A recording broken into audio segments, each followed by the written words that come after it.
مشہور و معروف اینگلو آئرش ڈرامہ نگار جارج برنارڈ شاء ڈبلن کے مقام پر 1856 میں پیدا ہوا۔ 20 سال کی عمر میں روزگار کی تلاش میں لندن کا رخ کیا۔ 9 سال تک نہایت مشکل حالات میں زندگی گزاری۔ 1879 سے 1883 تک برنارڈ شاء نے 5 ناول لکھے جو کافی مدت گزرنے کے بعد ایک اشتراکی رسالے میں چھپنے شروع ہوئے۔ برنارڈ شاء نے پہلا مکمل ڈرامہ تھیٹر نقاد ولیم آرچر کے تعاون سے ووڈورتھ ہاؤس 1892 میں تحریر اور سٹیج پر پیش کیا۔ اس ڈرامے نے برنارڈ شاء کی تخلیقی زندگی کو 4 چاند لگا دیے۔ اس کے بعد Major Barbara, Caesar, Cleopatra, man and superman اور مسز وارن کا پیشہ تحریر کیے۔ جارج برنارڈ شاء کے افسانوں کا مجموعہ کالی لڑکی خدا کی تلاش میں 1934 میں شائع ہوا۔ برنارڈ شاء کو 1925 میں نوبل انعام برائے ادب اور 1938 میں اکیڈمی انعام برائے بہترین مکالمہ نگاری ملا۔ دنیا ادب کا یہ عظیم ڈرامہ نویس 2 نومبر 1950 کو برطانیہ میں وفات پا گیا۔ غلاموں کے ملک میں غلام ہی حکومت کرتے ہیں۔ مکمل طور پر خوش ہونے کے لیے انسان کو مکمل طور پر بے وقوف ہونا چاہیے۔ دنیا کا سب سے بڑا اور بدترین گناہ افسوس ہے۔ نرم گدے پر سونے والوں کے خواب ننگی زمین پر سونے والوں کے خوابوں سے مختلف نہیں ہوتے، تو پھر خدا کے انصاف پر کون شک کر سکتا ہے؟ زندگی ایک ہیرا ہے جسے تراشنا انسان کا کام ہے۔ اگر کوئی صرف تجربوں سے ہی دانش مند بن جاتا تو لندن کے عجائب گھر کے پتھر اتنی مدت کے بعد دنیا کے بڑے بڑے دانش مندوں سے زیادہ دانش مند ہوتے۔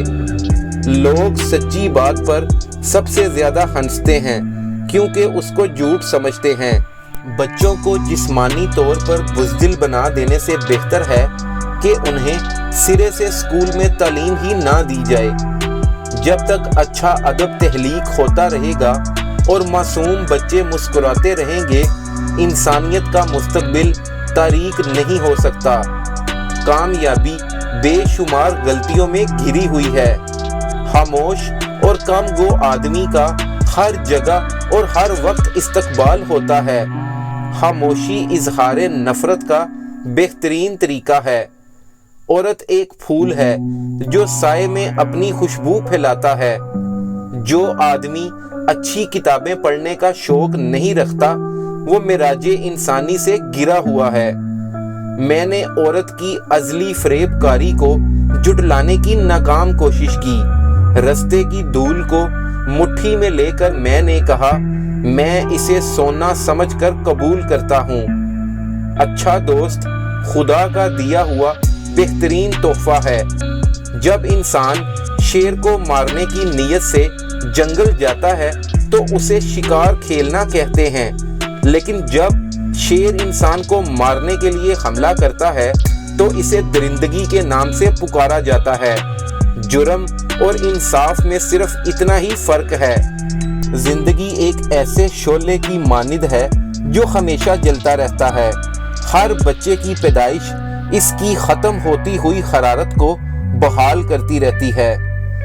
دولت مندوں اور سرمایہ داروں کی خیرات اور چندے سے چلنے والی سوسائٹیاں ہمیشہ دولت مندوں کی طاقت اور موجودہ سرمایہ دارانہ نظام کو قائم رکھنے میں مددگار ثابت ہوتی ہیں۔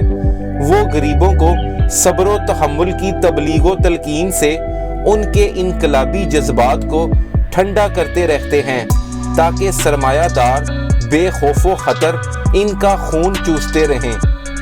اگر زندگی کے باغ سے غم کے کانٹے چن لیے جائیں اور وہ گلدستہ مسرت بن جائے تو ایسی زندگی دوزخ سے بھی بدتر ہوگی۔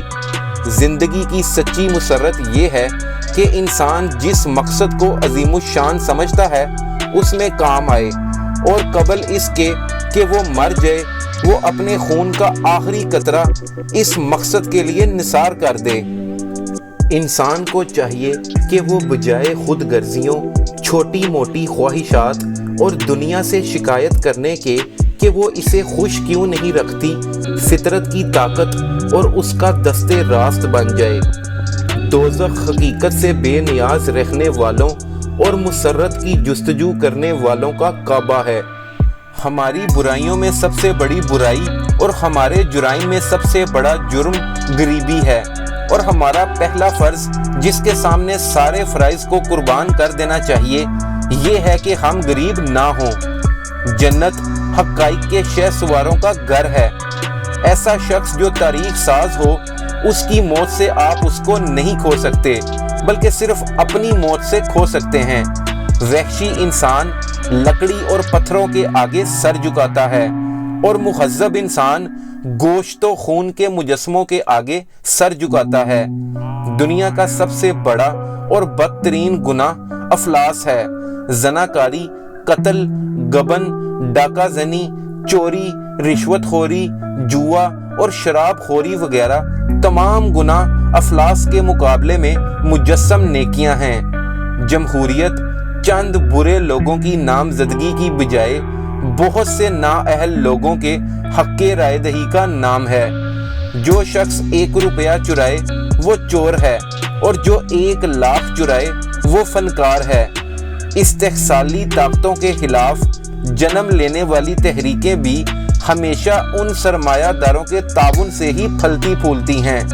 کیا یہ دنیا کا عجب گورکھ دھندا نہیں ہے کہ سال بھر تک سخت محنت کرنے، گرمی، سردی، برسات وغیرہ کی سختیاں برداشت کرنے کے باوجود ایک کسان یا مزدور تو مشکل سے اتنے پیسے کما سکے جس سے وہ اپنے اہل و عیال کی پوری طرح پرورش بھی نہ کر سکے، مگر ایک وکیل عدالت میں صرف آدھے گھنٹے کی بحث سے ایک خونی قاتل کو بچا کر اور انصاف کے گلے پر چھری چلا کر ہزاروں کما لے۔